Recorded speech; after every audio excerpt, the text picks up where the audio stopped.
I remember the exact second everything tipped, not because it was dramatic, but because it was quiet. Too quiet. The kind of silence that makes you aware of your own breathing, of how fast your heart is moving, of how there's no one left to blame but yourself. I had crossed into a place where pretending was no longer possible. There was no rush of excitement like I'd imagined. No sudden clarity. What I felt instead was weight. Heavy and undeniable. The understanding that this wasn't happening to me, I was choosing it. That realization settled deep, cutting through every excuse I'd been holding onto that I told myself I could still stop. I told myself this was just a moment of weakness, that moments pass if you let them. But my body didn't listen to logic. My thoughts scattered, clashing with everything I believed about myself. Loyalty. Control. Integrity. All of it felt fragile, like it could crack under the pressure of a single decision that he was close enough that I could sense him without looking. Presence does that, it announces itself without sound. I became painfully aware of how little space existed between us, how that distance had already been shrinking long before this moment. Nothing about it felt sudden anymore. It felt inevitable, and that scared me more than desire ever could. My mind raced ahead, playing out consequences I wasn't ready to face. Faces. Questions. Silence that would follow me everywhere. I thought about the life I'd built, the promises I'd made without ever imagining they'd be tested like this. I thought about how easy it would be to turn away and how hard it would be to live with the memory if I didn't. There was a split second where time seemed suspended. Where everything I was and everything I was about to become balanced on the same fragile edge. I waited for guilt to stop me. I waited for fear to win. Instead, I felt a strange calm, like something inside me had finally given up the fight. That surrender wasn't loud. It didn't feel reckless or wild. It felt deliberate. Quiet. Almost gentle.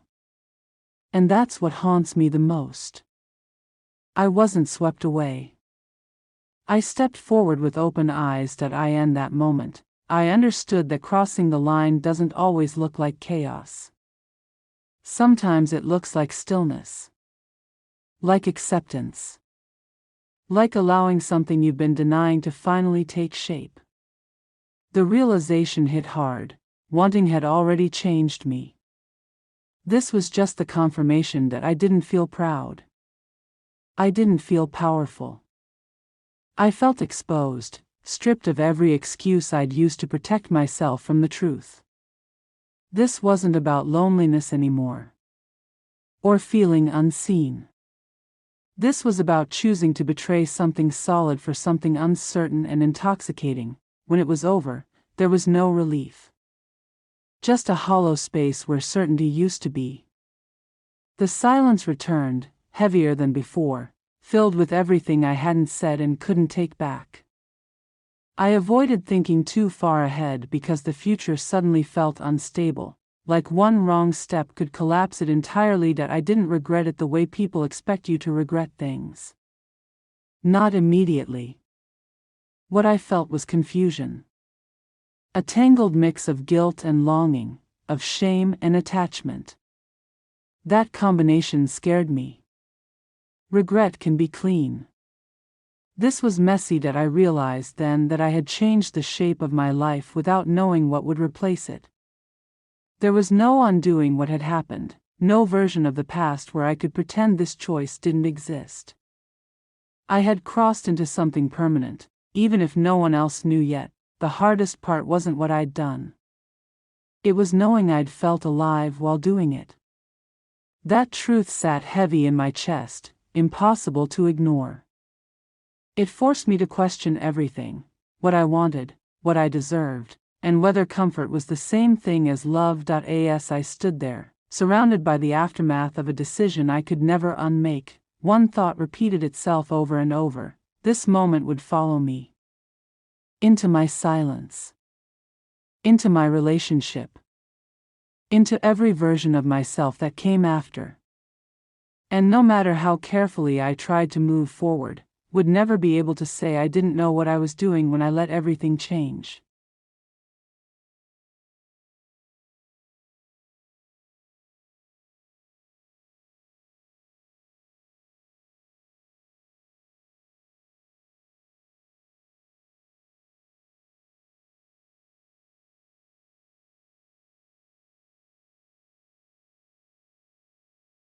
After that night, I stopped trusting comfort. I started observing patterns that he changed his phone password 3 days later. Not casually. Not accidentally. Intentionally. I noticed because one evening he handed me his phone to check a delivery notification, then hesitated before unlocking it himself and placing it in my hand like a controlled object. The openness we once had was gone, replaced by management that he started going to the gym more often. New shirts. Better cologne. Haircuts every 2 weeks instead of every 2 months. He claimed he wanted to feel confident again. I wondered when confidence became something that needed secrecy that he carried his phone everywhere. Kitchen. Balcony. Bathroom. Even quick trips to take out the trash. If a notification appeared, he angled the screen away. If I walked too close, the conversation ended. It wasn't dramatic. It was calculated that I tested him once. Who's texting you this late? He didn't look up. Group chat. About what? Work stuff. At midnight, the lies weren't explosive. They were small and controlled. That's what made them dangerous. When I finally brought up the heart emoji, he didn't get defensive. He got offended. You don't trust me? He asked quietly, like I had wounded him. That I tried to explain it wasn't about trust. It was about transparency. But he turned it around so smoothly I almost apologized. You're creating problems in your head, he said. I can't even talk to people without you assuming something. People, not her. That I started questioning myself. Maybe I was insecure. Maybe 5 years had made me too dependent. Maybe this was what long-term relationships looked like after the honeymoon phase. Less passion. More routine, but routine doesn't hide messages. One evening he fell asleep on the couch. His phone rested on his chest, screen lighting up every few minutes. I stared at it from across the room, fighting the urge. I had never checked his phone before. Never felt the need. That night, I did that. My hands shook as I lifted it. He had changed the password, but I knew him. Birthdays mattered to him. I tried his mother's birthday, unlocked. The first thing I saw wasn't explicit. It was intimate. Her name sat at the top of his messages. The conversation wasn't short. It wasn't new. Weeks of daily communication that I scrolled, inside jokes I didn't understand. Complaints about work he never shared with me. Photos of his lunch sent to her. Voice notes. Laughing emojis. And then the lines that felt like knives. I feel like you actually get me. I can't talk like this at home. You make my day better. My vision blurred, but I kept reading. She asked if he was happy. That he replied, it's complicated. Complicated. 5 years reduced to one word. Then I saw it. I wish I met you earlier. There was no confusion left. No room for interpretation. This wasn't casual. This wasn't friendly. This was emotional intimacy redirected somewhere else. That my chest tightened so hard I had to sit down. I could hear him breathing behind me, peaceful and unaware. The man who once told me I was his future was building a parallel connection in secret. That I wasn't crazy, that I wasn't insecure, that I was being replaced slowly. That I put the phone back exactly where it was and didn't sleep that night. I stared at the ceiling and replayed every recent memory. The late nights. The sudden gym obsession. The distance. It all aligned too perfectly that in the morning, I confronted him that I didn't scream. I didn't cry. I asked one simple question: do you have feelings for her? His face shifted. Not shocked. Not confused. Calculating. What are you talking about? I read the messages. Silence stretched between us like a pulled wire. It's not what you think, he said finally that I almost laughed. That sentence is universal. It always means exactly what you think. You told her you wish you met her earlier. He ran his hands through his hair. It's just talking. It's not physical. Nothing happened. Just talking. As if emotional betrayal doesn't count, that he said she understood him. That they connected over work stress. That it felt harmless. That he never meant for it to go that far. How far is far? I asked that he couldn't answer. Instead, he flipped the focus. If you weren't so distant lately, maybe I wouldn't need someone to talk to. There it was. The shift. The blame that I felt anger rise, but underneath it was something worse. Sadness. Not because he chose someone else, but because he justified it. So this is my fault? I didn't say that. You implied it. He sighed like I was exhausting him. Like discovering betrayal was an inconvenience. I'll stop talking to her, he said. If that's what you want. If that's what I want. If basic loyalty was negotiable. I asked him directly. Do you love her? No, too quick. Do you have feelings for her? A pause. I don't know. That hurt more than a yes that I should have left right then. Everything inside me knew the foundation had cracked. But 5 years isn't easy to walk away from. Shared memories argue louder than logic. That he promised it was over. Said he would delete her number. Said it meant nothing compared to us. He held my face and told me I was overthinking something small, but it wasn't small. That he had already given someone else the parts of him that used to belong to me. That I agreed to try. Not because I believed him completely, but because I wasn't ready to accept that our story might be ending. For a few days, he acted attentive again. More present. More affectionate. Almost like the beginning, but forced effort feels different than natural love, and even when he smiled at me, I couldn't stop wondering who he was thinking about when his phone stayed silent. That I forgave him. At least on the surface, but trust doesn't reset. It fractures, and something inside me knew this wasn't the full truth. It was only the part one had managed to uncover. I stopped waiting for things to make sense. By then, the confusion had already turned into something heavier. It wasn't doubt anymore. It was awareness. Quiet, constant, impossible to ignore. I knew something was there. I just hadn't faced it completely. That changed the moment I saw them. It wasn't planned. I wasn't looking for it. No dramatic build-up, no warning. Just one moment where everything I had been avoiding stood right in front of me, clear and undeniable. She wasn't supposed to be there. At least, not the way she said she would be. But she was. And she wasn't alone. I didn't move. I didn't react. For a second, everything inside me just stopped. Like my mind refused to process what my eyes were seeing. Because once it did, there would be no going back. The way she stood close to him, the way her body leaned without hesitation, the way she smiled, it wasn't something new. It was something familiar.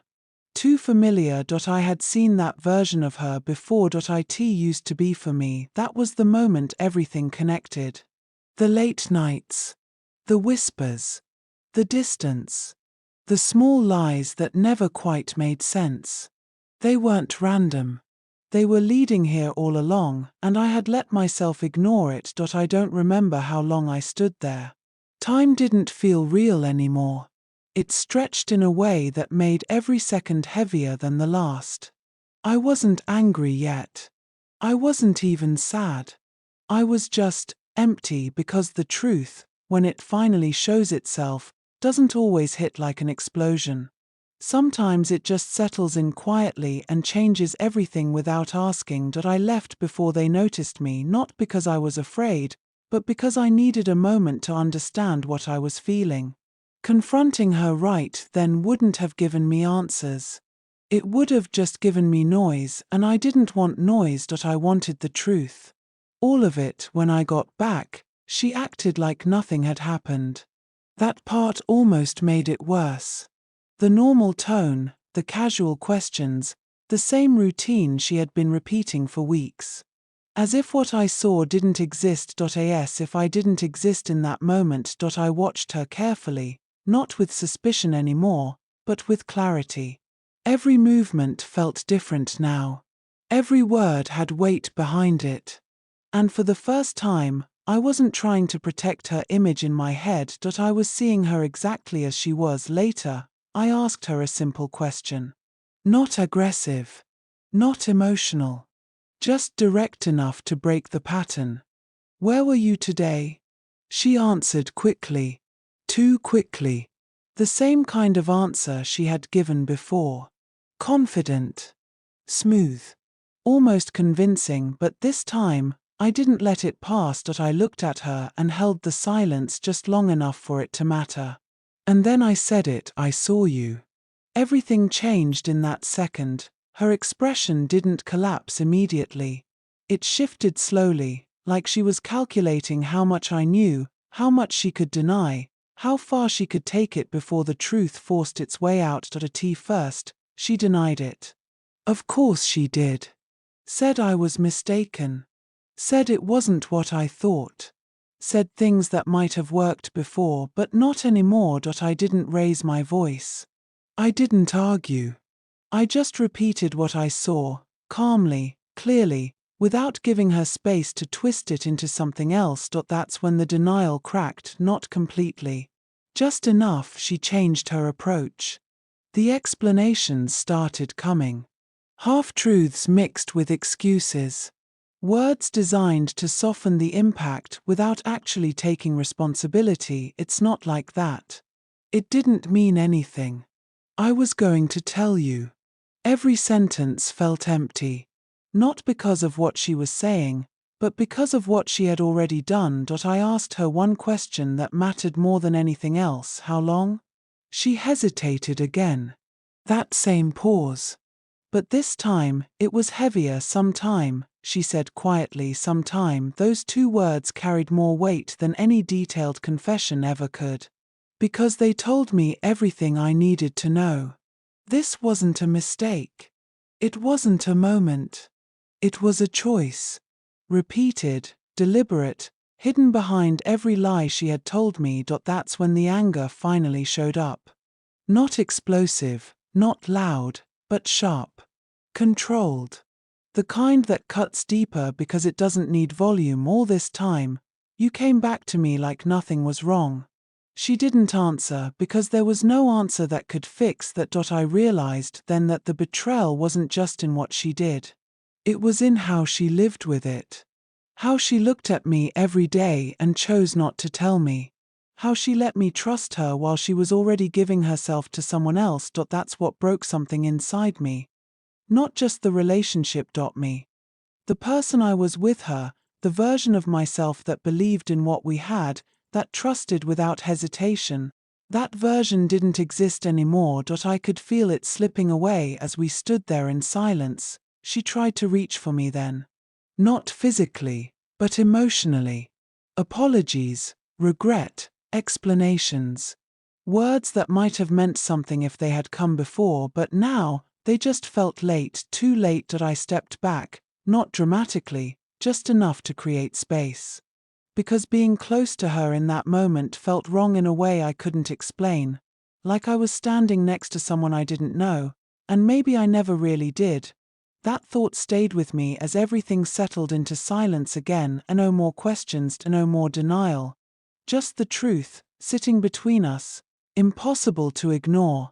And for the first time, I wasn't wondering what was happening. I was thinking about what I was going to do next. The silence after everything was said felt heavier than the truth itself. Not because there was nothing left to talk about, but because nothing left could change what had already happened. We stood there with the weight of it between us, and for the first time, I wasn't trying to fix it. She kept talking at first. Apologies, explanations, promises that sounded urgent, like she was trying to hold on to something that had already slipped away. I listened, not because I believed her, but because I needed to hear how far she would go to justify what she had done. I didn't mean for it to happen like this. It just happened. I was confused. Every word felt like it was trying to reduce something that wasn't small. This wasn't confusion. This wasn't an accident. This was time, intention, and choice. Repeated more than once. Hidden more than once. I didn't interrupt her. I let her finish. Because once she ran out of words, there would be nothing left to hide behind. When she finally stopped, the room felt empty in a different way. Not quiet, but cleared. Like everything unnecessary had been stripped away, leaving only what was real. I took a breath and looked at her, not with anger anymore, but with something calmer. Something final. You didn't just betray me, I said slowly. You replaced me while I was still here. She looked down. No denial this time. No defense. Just silence. That silence told me more than anything else she had said. For a moment, I thought about everything we had been. The beginning. The way we used to talk without effort. The way we understood each other without needing explanations. I thought about how real it all felt back then, and then I realized something I hadn't allowed myself to admit before. Just because something was real once, doesn't mean it still is. I had been holding on to memories like they were proof that things could go back. Like if I just waited long enough, tried hard enough, we would find our way back to that version of us. But standing there, I understood the truth clearly. There was no going back. Not because I didn't want to, but because the foundation we had built everything on was gone. Trust isn't something you rebuild with words. And it definitely doesn't come back after being broken this way. She stepped closer then, careful, like she didn't know if she was allowed to. Her voice was softer, almost fragile. We can fix this. I shook my head before she could say anything else. No, I said quietly. You can't fix something you chose to break. That wasn't anger. That was acceptance, and acceptance changes everything. For the first time since all of this started, I wasn't thinking about what she did or why she did it. I was thinking about myself. About what I deserved. About what I had ignored just to keep something alive that was already dying. I thought about all the moments I stayed silent when I should have spoken. All the times I convinced myself that things were okay when they clearly weren't. I wasn't blaming myself for her actions, but I understood my role in staying longer than I should have. That realization didn't hurt. It grounded me because it meant I had a choice now. She tried one last time. Not with excuses, but with emotion. Tears, regret, the kind of vulnerability that might have reached me before. But now, it felt different. Not fake, but misplaced. Those emotions belonged to a version of us that no longer existed. I don't want to lose you, she said. I looked at her for a long moment before answering. You already did. There was no cruelty in it. Just truth, and sometimes, truth is the only thing left when everything else falls apart. I didn't drag it out. I didn't create more moments than necessary.